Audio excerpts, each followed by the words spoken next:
हाँ तो नमस्कार, कैसे हैं आप सब। जैसा कि आप जानते हैं ये हमारा ट्रिग्नोमेट्री का पार्ट 4 है। और इससे पहले हम लोग 3 पार्ट कर चुके हैं, जिसमें कि हम लोग कुछ फॉर्मूले और त्रिकोणमिति से रिलेटेड सब थ्योरी को देखा था। और आज हमारा प्रश्नावली 8.1 का सबसे पहले हम लोग उदाहरण पढ़ लेते हैं, चूँकि उदाहरण मस्ट इम्पॉर्टेंट होते हैं और ये हर एक बार देखा गया है, एकदम बिल्कुल उदाहरण ही पूछ दिया जाता है एग्जाम में आपका, इसलिए उदाहरण को स्किप मत कीजिएगा। प्रश्नावली जो भी पढ़ेंगे उससे पहले उसका उदाहरण देखेंगे और फिर हम लोग प्रश्नावली की ओर चलेंगे। तो आइए आज हम लोग उदाहरण 1 करेंगे। कहता है यदि tan A बराबर 4/3 तो कोण A के अन्य त्रिकोणमितीय अनुपात ज्ञात करें। जैसा कि आपने पढ़ा था कि त्रिकोणमितीय अनुपात कितने होते हैं, तो 6 होते हैं। कौन कौन, तो sine, cos, tan, cosec, sec and cot पढ़ा था। तो ये हमने 6 त्रिकोणमितीय अनुपात पढ़ा था और उसमें से एक त्रिकोणमितीय अनुपात tan A बराबर दिया है 4/3 और फिर हमें अन्य त्रिकोणमितीय अनुपात को निकालने के लिए कहा गया है। तो यहाँ से आप एक बात हमेशा याद रखेंगे कि आपको कोई भी त्रिकोणमितीय अनुपात निकालना हो, कोई भी त्रिकोणमितीय अनुपात, त्रिभुज का तीनों भुजा मालूम होना चाहिए। जब तक आपको त्रिभुज का तीनों भुजा मालूम नहीं हो जाता है, आप किसी त्रिकोणमितीय अनुपात को नहीं निकाल सकते हैं। तो यहाँ अब हम तीनों भुजा को कैसे निकालेंगे, आइए इसकी मदद से हल। यहां दिया है गिवन कि tan A बराबर 4/3, tan A बराबर दिया है 4/3। अब देखिए, याद कीजिए, आपको हम फॉर्मूला पढ़ाए थे कि tan का फॉर्मूला जो होता है वो होता है P/B, अर्थात लंब बटे आधार। तो यहाँ हम लिख सकते हैं P/B, यानी हम कह सकते हैं कि ये 4 जो है P का वैल्यू होगा और 3 जो है B का वैल्यू होगा। अब यहाँ एंगल क्या है, हमारा एंगल A है, तो एंगल A से देखेंगे तो हमने ये भी पढ़ा था कि न्यून कोण के सामने वाला जो एंगल होता, भुजा होता है, वो लंब कहलाता है, अर्थात P कहलाता है, बगल वाला B। यानी ये दोनों छोटी भुजा बदलते रहती है कोण के अनुसार, लेकिन ये जो कर्ण है ये फिक्स रहता है, ये कभी बदलने वाला नहीं है। तो अभी हम इस एंगल से देखेंगे तो हमारा जो AB यानी कि ये P हो जाएगा, अर्थात ये हम 4 कह सकते हैं, और B बोले तो अर्थात हम 3 कह सकते हैं। यहाँ एक बात ध्यान रखिएगा कि बहुत सारे बुक्स में या कहीं भी देखेंगे तो K मान करके बनाया जाता है। हाँ, ये भी मानना सही होता है, क्योंकि ये हमारा अनुपात है और अनुपात को जब हम रियल वैल्यू में कन्वर्ट करते हैं तो उसके साथ एक कांस्टेंट लेना पड़ता है। क्योंकि जो अनुपातिक वैल्यू होता है ये रियल वैल्यू नहीं, किसी का कटा हुआ रूप हो सकता है, इसलिए हम लोग K मानकर भी चलते हैं। हम यहाँ K मानकर नहीं चलेंगे, इसलिए कि हमें फिर से त्रिकोणमितीय अनुपात यानी रेशियो में ही निकालना है, तो फिर से वो वैल्यू कट कर उसी फॉर्म में आ जाएगा। इसलिए हाँ, अगर हम K नहीं भी मानते हैं तो हमारा काम हो जाएगा। हम बिना K माने बनाते हैं, आसान हो जाएगा। तो P बराबर 4 हो गया और B बराबर 3 हो गया, और यानी हमको H का वैल्यू यानी कर्ण निकालना है। तो हमने पाइथागोरस थ्योरम पढ़ाए हैं, तो H बराबर क्या हो जाएगा, √/P² प्लस B का स्क्वायर, √/P² प्लस B का स्क्वायर। और यहाँ से हम P का वैल्यू मालूम कर लिए, तो P हमारा हो गया 4 का स्क्वायर, B हो गया 3 का स्क्वायर। अब इसे हम कर देते हैं, देखिए, तो 4 का स्क्वायर क्या पढ़े थे हम लोग, 16, 3 का स्क्वायर क्या होगा 9, 16 और 9 को अगर हम ऐड कर देते हैं तो ये कितना हो गया 25, और 25 का स्क्वायर रूट निकाल देंगे तो ये क्या हो जाएगा हमारा 5 हो जाएगा। यहाँ से हमको पता चल गया कि जो कर्ण होगा H होगा वो कितना होगा 5 होगा। अब देखिए, त्रिभुज का तीनों भुजा हमें मालूम चल चुका है, त्रिभुज का तीनों भुजा मालूम चल चुका है। ए बी हमारा 3 हो गया, बी सी 4 हो गया एंड ए सी 5 हो गया। अब हम कोई भी त्रिकोणमितीय अनुपात निकालने के लिए सक्षम हो चुके हैं। 10 मालूम है, बाकी अन्य सभी त्रिकोणमितीय अनुपात निकाल देते हैं। यहाँ देखिए पहले हम साइन निकाल लेते हैं। तो साइन ए बराबर फॉर्मूला पढ़े हैं लंब बटे कर्ण अर्थात P बाय H पढ़े हैं। P का वैल्यू देखिए क्या आ चुका है हमारा, तो P का वैल्यू तो दिया ही था कि P बराबर 4 आप ले सकते हैं और H हम निकाल चुके हैं। H कितना है हमारा, तो 5 हो गया, अर्थात साइन A बराबर हो गया 4/5। उसके बाद हम कॉस निकाल लेते हैं। तो कॉस ए बराबर हो जाता है हमारा B/H। कॉस ए बराबर हो गया B/H। B का वैल्यू दिया है, B बराबर कितना 3, यानी B बराबर 3 ले लेंगे और H हमारा कितना निकल के आ गया, तो 5, अर्थात कॉस ए बराबर हो गया 3/5। अब हम 10 का वैल्यू 10 तो हमारा मालूम ही है, अब निकाल दीजिए कॉसेक। तो जैसा कि जानते हैं आप कि कॉसेक जो होता है वो साइन का रेसिप्रोकल होता है, तो आप डायरेक्ट भी निकाल सकते हैं या आप डायरेक्ट फॉर्मूला भी लगा सकते हैं कि H/P, और ये हो जाएगा ऊपर 5 गया ऊपर और 4 आ गया नीचे। उसके बाद सेक निकालेंगे। तो सेक के बारे में भी पता है आपको कि सेक जो होता है कोस का व्युत्क्रम होता है, अर्थात सेक ए बराबर हो गया, इसी का व्युत्क्रम कीजिए H/B हो जाएगा और H का वैल्यू 5 है और B का वैल्यू 3 है। उसके बाद हमारा हो गया कोट, एक लास्ट बच गया कोट। अब कोट तो हम जानते हैं कि 10 का ही रेसिप्रोकल होता है, 10 का उल्टा होता है। अब 10 बराबर तो हम लोग अभी पढ़े हैं, 10 बराबर दिया गया है, 10A बराबर है 4/3। अब इसी का उल्टा कर देंगे तो ये 3/4 आ जाएगा, अर्थात B/P बोले तो 3/4। इस प्रकार से हम सभी त्रिकोणमितीय अनुपात को निकाल दिए।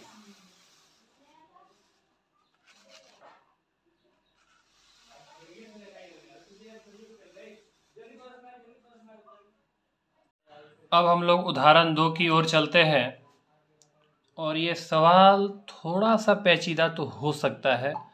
अगर आपका कंसेप्ट 9th क्लास में बहुत अच्छा हुआ होगा ज्योमेट्री का, तो आप उसकी सहायता से आसानी से समझ पाएंगे।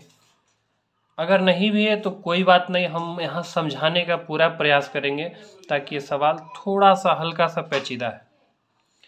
कहता है यदि कोण B और कोण Q ऐसे न्यून कोण हो जिससे कि साइन B बराबर साइन Q, तो सिद्ध कीजिए कि कोण B बराबर कोण Q। ये हम लोग को प्रूफ करके लाना है कि कोण B बराबर क्या होना चाहिए, कोण Q होना चाहिए।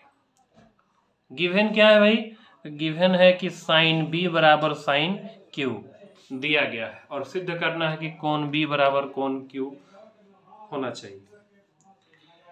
अब यहाँ एक चीज देखिए आप कि ये कोण B और कोण Q को बराबर करना है, तो ये बराबर कैसे हो सकता है, पहले इस बात को समझते हैं। अगर आप इस चीज को समझ पाए तो हम आसानी से इसको बना पाएंगे। पहले तो हम एक चीज आपको दिखा देते हैं आपको कि जो गिवन है उसकी सहायता से हम क्या निकाल सकते हैं। जैसे कि हमारे पास गिवन है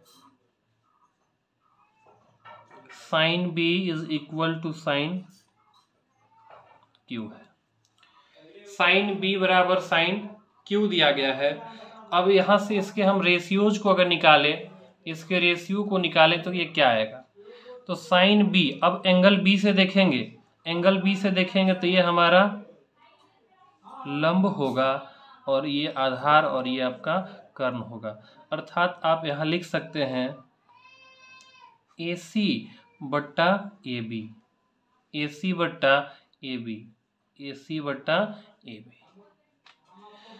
ये आपका लंब हो गया और ये आपका कर्ण हुआ, लंब बटे कर्ण अर्थात AC बट्टा AB हो गया।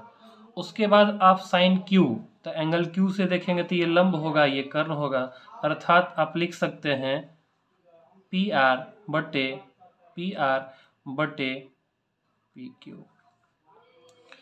तो ये एक भुजाओं का अनुपात मिला हमको इस रूप में, लेकिन हमको क्या करना है कि ये दोनों कोण को बराबर करना है। अब ये दोनों कोण बराबर कैसे होगा, तो चलिए समझिएगा। अगर हमारे पास भुजाओं का अनुपात समानुपातिक हो जाए, त्रिभुज के समरूपता के नियम हम पढ़े हैं कि अगर भुजाएं समानुपातिक हो तो उसके सभी कोण क्या होते हैं, संगत कोण आपस में बराबर हो जाते हैं। अब यहाँ से यही एक उपाय है कि इसके संगत कोण को हम समानुपातिक कर दें, अर्थात एक अनुपात में कर दें।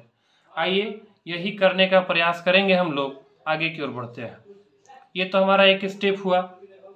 इसको आप इस तरह से लिख सकते हैं, देखिए AC इसके समानुपातिक है, अर्थात हम AC बाय PR कर सकते हैं, AC बाय PR कर सकते हैं।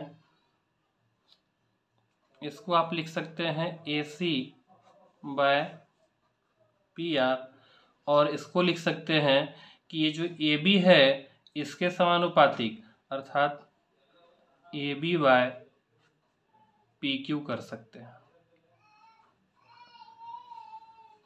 ये हमने कुछ नहीं किया है, बस इसको थोड़ा सा हमने क्रॉस मल्टीप्लाई करना है और फिर इसको सिंपली सीधा कर लेना है। तो यहाँ से हमको क्या मिला, AC PR के समानुपातिक है और ये AB PQ के समानुपातिक है। अब हम क्या करते हैं कि तीसरा भुजा के बारे में तो अभी भी मालूम नहीं है कि BC और QR ये दोनों आपस में समानुपातिक हैं या नहीं। तो यही मेन मुद्दा है हमारा कि इसको समानुपातिक कर दें। जैसे ये समानुपातिक होगा तो हम कहेंगे कि तीनों भुजाएं आपस में, तीनों संगत भुजाएं आपस में समानुपातिक हैं, इसलिए कोण B बराबर क्या हो जाएगा, कोण Q हो जाएगा। आइए अब हम क्या करते हैं, इतना बराबर हम मान लेते हैं कि इतना बराबर क्या मान लिए के, और इसको कर देंगे इक्वेशन फर्स्ट। BC और QR निकालने से पहले आप यहाँ दो वैल्यू को निकाल लीजिए। आप जानते हैं कि AC बाय PR K के इक्वल है और AB बाय PQ भी K के इक्वल है। अगर हम दोनों को अलग अलग इस फॉर्म में लिखें कि AC बाय PR बराबर K, तो यहाँ से आप कह सकते हैं कि AC बराबर हो जाएगा, AC बराबर ये PR भाग के रूप में इधर आएगा तो गुना के रूप में, अर्थात K गुना हो जाएगा हमारा PR। इसी प्रकार से हम ये दूसरा निकाल सकते हैं, जैसे AB बटे PQ है बराबर K, तो यहाँ से आप AB निकाल सकते हैं कि AB बराबर क्या हो जाएगा, तो ये PQ गुना के रूप में इधर आएगा तो ये PQ भाग के रूप में इधर आएगा तो गुना के रूप में, यानी K गुना हो जाएगा PQ। तो यहाँ से आप दो वैल्यू निकाल चुके हैं, ये दोनों वैल्यू को निकाल के रखिए, आगे काम आने वाला है। अब हम क्या करते हैं कि पाइथागोरस थ्योरम का यूज करके हम BC को इस फॉर्म में निकालते हैं, BC और QR ये दोनों को निकाल लेते हैं पाइथागोरस थ्योरम का प्रयोग करके। तो अगर हम BC निकालेंगे, BC, तो ये BC बराबर क्या होगा, जरा इस फिगर में देखिएगा। ये जो BC होगा, अर्थात ये छोटी भुजा है, तो जब छोटी भुजा निकालना हो तो बड़ी भुजा कर्ण में हम लंब को दूसरी छोटी भुजा को माइनस कर देते हैं, अर्थात BC बराबर हो जाएगा हमारा, BC बराबर हो जाएगा, BC बराबर रूट अंडर AB का स्क्वायर और माइनस हो जाएगा इसमें AC का स्क्वायर। इसी प्रकार से आप QR निकाल लीजिए, इसी प्रकार से आप QR निकाल लीजिए। तो QR भी देखिए इस तरह से होगा, ये QR छोटी भुजा है और छोटी भुजा निकालना हो तो बड़ी भुजा के स्क्वायर में हम ये दूसरी छोटी भुजा के स्क्वायर को माइनस कर देंगे, अर्थात हमें आधार निकालना है तो कर्ण के स्क्वायर में लंब के स्क्वायर को घटा देंगे। तो इस प्रकार से यहाँ हो जाएगा QR का स्क्वायर, QR बराबर क्या होगा, रूट अंडर PQ का स्क्वायर माइनस हो जाएगा PR का स्क्वायर, PQ का स्क्वायर माइनस हो गया PR का स्क्वायर। अब हम क्या करते हैं, इन दोनों का रेशियो ले लेते हैं, हम BC बट्टे QR, बी सी बट्टे क्यू आर कर देते हैं। तब देखिए ये बी सी का वैल्यू है तो ये हो जाएगा ए बी का स्क्वायर माइनस ए सी का स्क्वायर डिवाइड बाय ये आपका क्यू आर का वैल्यू है तो ये हो गया पी क्यू का स्क्वायर माइनस पी आर का स्क्वायर। अब हम क्या करते हैं, जैसा कि हम निकाल के रखे हैं यहाँ ए सी का वैल्यू और ए बी का वैल्यू ऊपर में लाकर यहाँ पुट कर देते हैं, ऊपर में यहाँ ला करके हम पुट कर देते हैं। अब देखिएगा ध्यान से कि ए बी किसके इक्वल है, तो ये के गुना पी क्यू के इक्वल है, अर्थात ए बी की जगह लिखेंगे के तो ये हो जाएगा के का स्क्वायर और फिर हो जाएगा उधर पी क्यू का स्क्वायर माइनस ए सी किसके इक्वल है, तो ये के गुना पी आर के, अर्थात ये हो जाएगा के का स्क्वायर इंटू पी आर का स्क्वायर डिवाइड बाय ये जैसे है वैसे लिख देंगे, इसमें कुछ नहीं करेंगे। ये हो गया पी क्यू का स्क्वायर माइनस पी आर का स्क्वायर। एकदम बिल्कुल बारीकी से समझते हुए चलिएगा, बड़ा ही आसान लगेगा। यहाँ क्या करेंगे, के स्क्वायर यहाँ भी है और यहाँ भी है, तो हम के स्क्वायर को कॉमन कर लेंगे। के स्क्वायर को कॉमन करेंगे तो ये रूट से बाहर होकर के हो जाएगा, अंदर में बच गया आपका पी क्यू का स्क्वायर माइनस पी आर का स्क्वायर डिवाइड बाय नीचे हो गया पी क्यू का स्क्वायर माइनस पी आर का। ये तो सेम सेम कट गया और कुल मिला के हमारे पास मिल गया के। अर्थात हम ये कह सकते हैं कि ये जो B C by Q R है वो किसके इक्वल हो गया, के। और इसको हम समीकरण 2 कर दिए। इस तरह से आप समीकरण 1 में देखिए ये भी पूरा दोनों के इक्वल है और इस समीकरण 2 में समीकरण 2 में B C by Q R भी के इक्वल हो गया। अब समीकरण 1 और 2 से अगर हम देखें, समीकरण 1 और 2 से देखें, समीकरण 1 तथा 2 से, समीकरण 1 तथा 2 से अगर देखा जाए, समीकरण 1 तथा 2 से देखा जाए तो R H S side equal, इसलिए एल एच एस भी क्या हो जाएगा, इक्वल हो जाएगा हमारा। तो हम यहाँ लिख सकते हैं कि ए सी बट्टे पी आर बराबर हो गया ए बी बट्टे पी क्यू और यहाँ बराबर हो गया बी सी बट्टे क्यू आर। इस प्रकार से आप देख रहे हैं कि तीनों भुजाएं आपस में क्या हो गई, समानुपातिक हो गई। तीनों भुजाएं आपस में समानुपातिक हो गई, अर्थात हम कह सकते हैं कि जो त्रिभुज हम लिए थे ए सी बी ये और ये समरूप हो जाएगा त्रिभुज पी आर क्यू के। ये त्रिभुज ए सी बी और पी आर क्यू ये समरूप हुआ। ये कैसे समरूप हुआ, तो हम कह देंगे एस एस एस समरूपता से। एस एस एस समरूपता से ये क्या हो गया, समरूप हो गया। और आपको पता है कि समरूप त्रिभुज की भुजाएं समानुपातिक होती हैं और उसके संगत कोण बराबर होते हैं, इसलिए हम कह देंगे इसलिए कि कोण B बराबर हो गया कोण Q। बस चलिए अब उदाहरण 3 को करते हैं। उदाहरण 3 बड़ा ही आसान सवाल है और बड़ा ही प्यारा सवाल है। कहता है कि त्रिभुज ए सी बी लीजिए। चलिए मैंने एक त्रिभुज ए सी बी ले लिया जिसमें बोला कि कोण सी क्या होना चाहिए, तो समकोण होना चाहिए। कोण सी क्या लेना है, समकोण, अर्थात ये 90 डिग्री का होना चाहिए, तो कोण सी 90 डिग्री समकोण कर दिया। जिसमें बोला है कि ए बी बराबर 29 इकाई, ए बी अर्थात ये कितना दिया हमारा, ये 29 इकाई दे दिया गया है, ये 29 इकाई दिया है। उसके बाद बी सी ये जो नीचे वाली भुजा ये हमारा दिया है 21 इकाई। बी सी कितना दिया है, 21 इकाई दिया है। और कहता है कि कोण ए बी सी क्या है, थीटा है। तो कोण ए बी सी यानी जो बीच में जो है बी, इसका मतलब एंगल किस पे बन रहा होगा, बी पे, और ये कितना लेना है, थीटा लेना है। ठीक, तो कहता है निम्नलिखित का मान ज्ञात कीजिए, cos square theta plus sine square theta, फिर cos square theta minus sine square theta. ये बड़ा ही आसान है, हमने अभी तुरंत बताया था एक कंसेप्ट कि कोई भी त्रिकोणमितीय अनुपात निकालना हो आप तुरंत त्रिभुज की तीनों भुजा निकालने का कोशिश करेंगे। अब यहाँ पे त्रिभुज का 2 भुजा मालूम है, हम तीसरी भुजा निकाल लेंगे। तीसरी भुजा निकालने के लिए हम लोग पढ़े हैं पाइथागोरस प्रमेय। पाइथागोरस प्रमेय की सहायता से यहाँ तीसरी भुजा निकालेंगे हम। पाइथागोरस प्रमेय की सहायता से यहाँ पे तीसरी भुजा आसानी से हम लोग निकाल सकते हैं। सॉल्यूशन में त्रिभुज ACB में, त्रिभुज ACB में यहाँ देखिए, अगर इससे देखेंगे तो ये हमारा लंब होगा, ये आधार होगा और ये कर्ण होगा।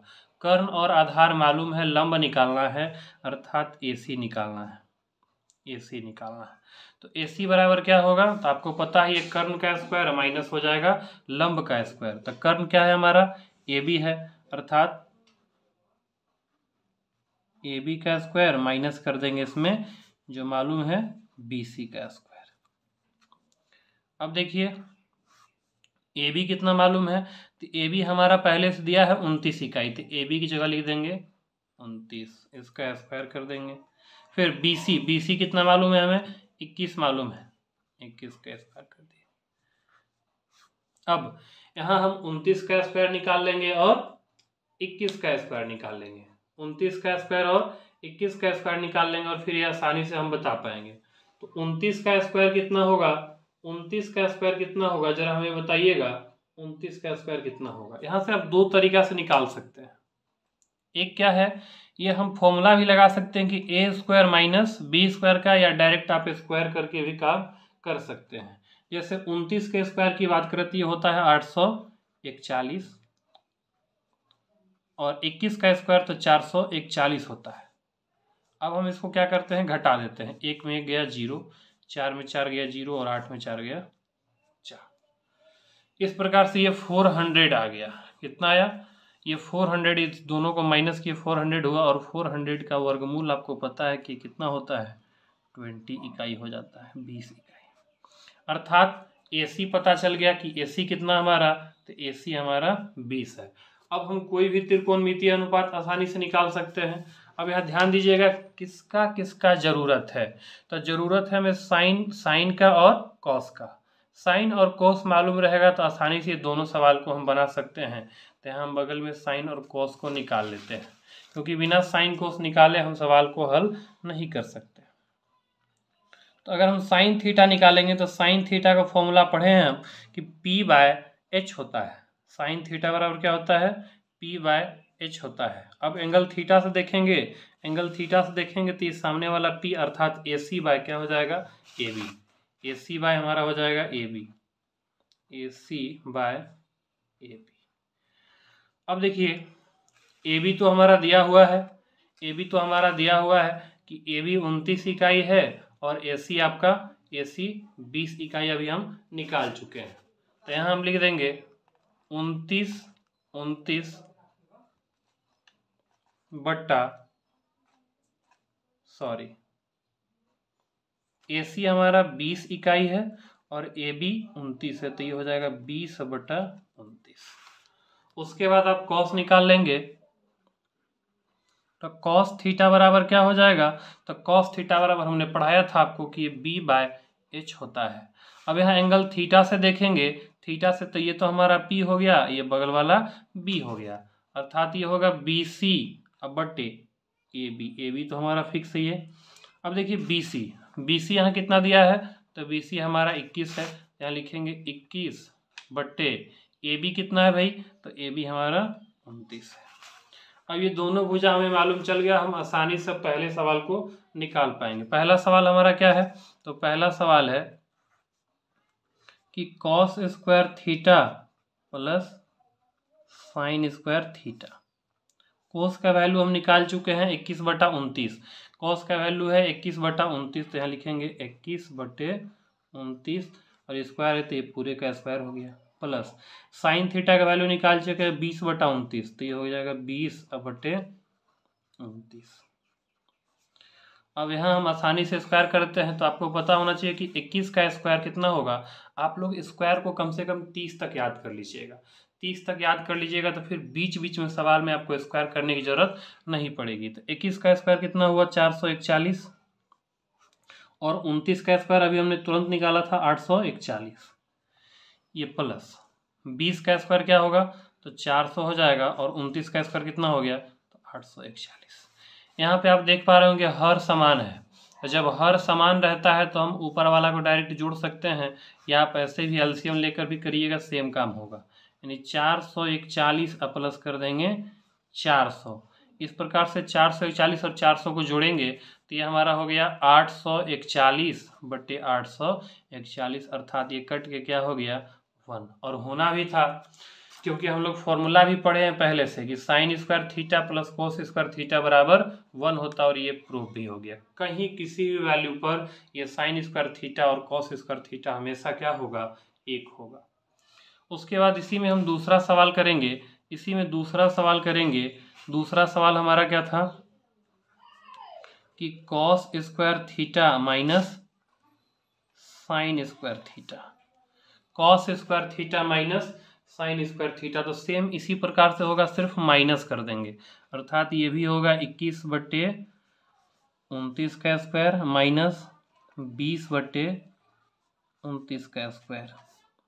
21 का स्क्वायर इसमें भी 441, 29 का हो गया 841, और फिर यहाँ 20 का स्क्वायर 400 हो जाएगा, और फिर हमारा 29 का हो गया 841।